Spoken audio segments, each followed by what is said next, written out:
تاسو ووایئ چې د دې ټانټې به میاشت 2 میاشتې شوي خو دا خبره مکمل غلطه ده. نه، د دې ټانټې 10 ورځې یا 15 ورځې کېږي او دا زموږ د سترګو لیدلی حال دی.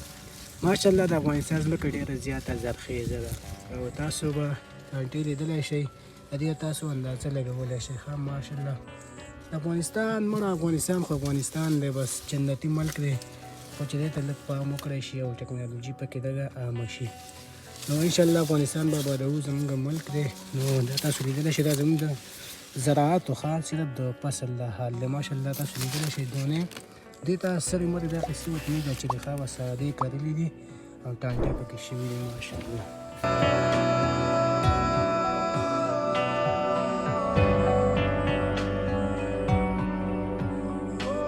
د افغانستان ځمکه ماشاءالله ډېره زرخیزه ده او ډېر ښایسته فصل کوي. که تاسو کې هم څوک د زمیندارۍ شوق لري د افغانستان د هغو دپاره یو ښایسته چایس دی، نو راشئ په افغانستان کې خپلې زمیندارۍ وکړئ.